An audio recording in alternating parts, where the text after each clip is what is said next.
Hello everyone and welcome to Game 2. I know what you guys are thinking, the lighting is horrible in this room. Yeah, unfortunately not much I can do about that. But we will be moving into Game 2 between Obsidian versus Polt here on Dream Altar. Game 2 in the series, Obsidian spawning as the red Zerg here at the 10 o'clock position. Meanwhile, Polt spawning here as the blue Terran. Now, I know that there are still gray screen issues with XSplit and with the way that I'm currently just recording everything on my computers.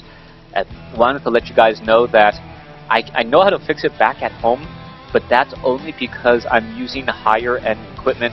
The raw files are about like 300 to 500 gigs for a standard 20-25 minute game.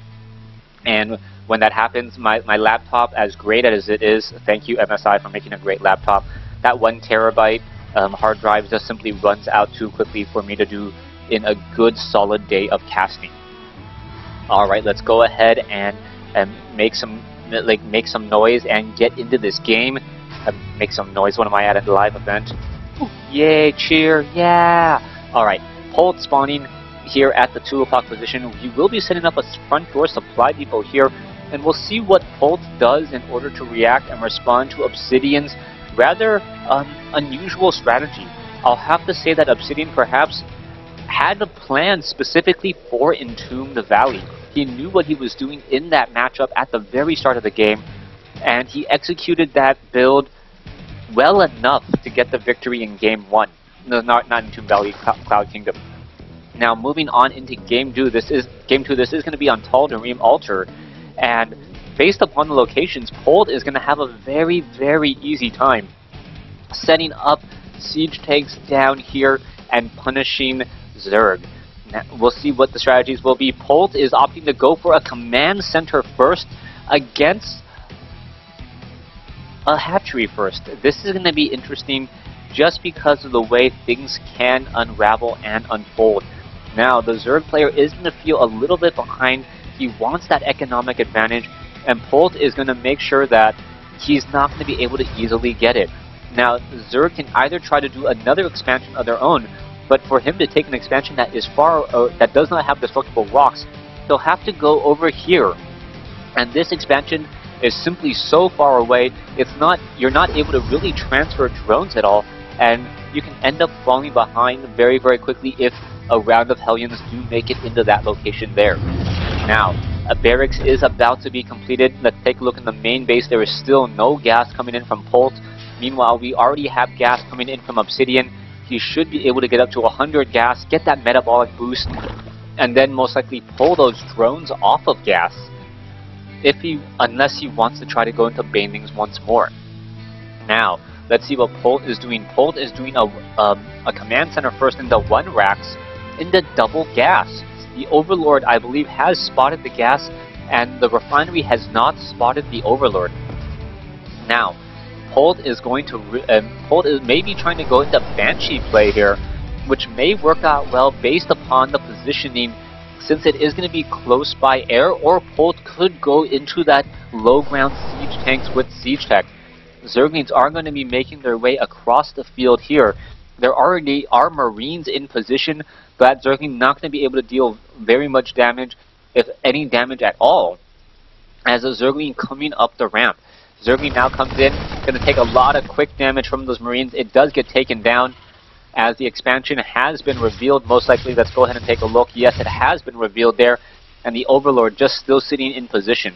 We are going into a factory. We are going into a reactor, and there still isn't very many production buildings, surprisingly. So Polt really sitting on a very heavy, I guess, SCV army, but now finally going into double racks.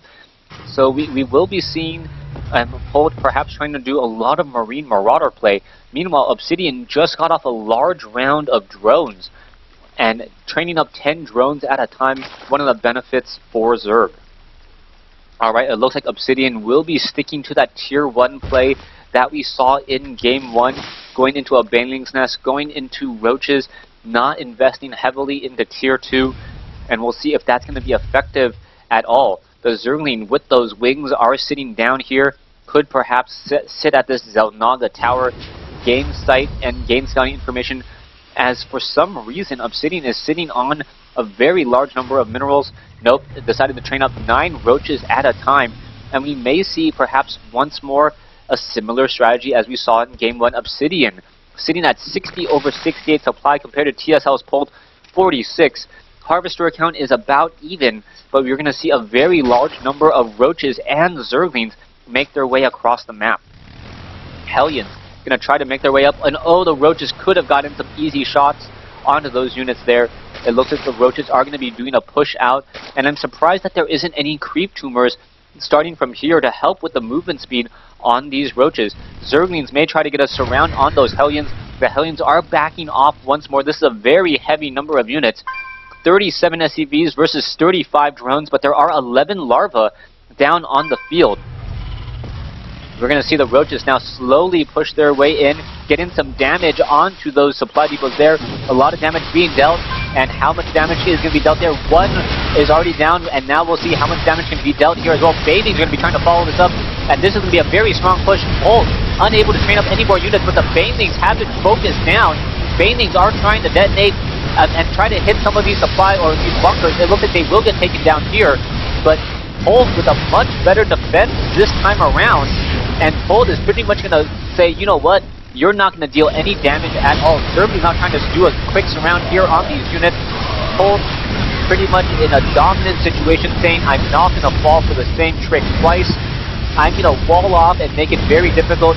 Roaches trying to run away from Hellions doesn't even make any sense whatsoever. This guy could turn around, take down this Hellion in 2 shots, and at least do a little bit of an efficient trade, as we're now going to see the main base is pretty much wide open. More roaches are being added. The Zerglings could try to do a bit of a run by or perhaps catch some units in transit. The Marauders just chugging along. And where are these units going to go? Oh, beautiful timing by Polt, getting up that supply depot. The Zerglings are now trying to pick away here.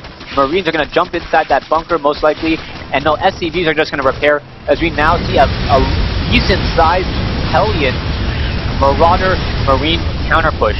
Polt at 83 supply. The roaches now trying to engage back once more. These Zerglings need to figure out where they're going to go.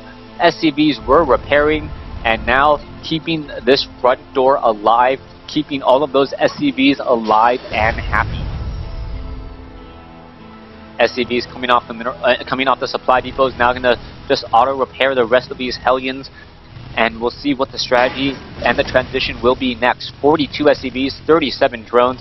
We are going into, I believe, a macro hatch here, but is it too little too late? Polt already sitting on about a 7 or 5 supply lead now. The Zerglings are being added, and the Zerglings and roaches are now trying to engage. The Banelings unable to find their target. The Hellions doing a great job with that splash damage. Marauders also utilizing Stim, finishing off many of these roaches here. And it looks like Obsidian is now down by about 18 supply. The Marauders and the Marines still more than enough, and there's Obsidian with the GG, realizing that he didn't deal enough damage in order to get the win. I like the play by Polt. I like the fact that Polt pretty much learned from Game 1 and responded and reacted well in Game 2. Now it is going to be, the ball is going to be in Obsidian's court in order to make an effective Game 3 as we do go into Game 3. Game 3 will be on Ohana. Thanks for watching. Thanks for listening. Hope you guys enjoyed Game 2 between Obsidian and Polt.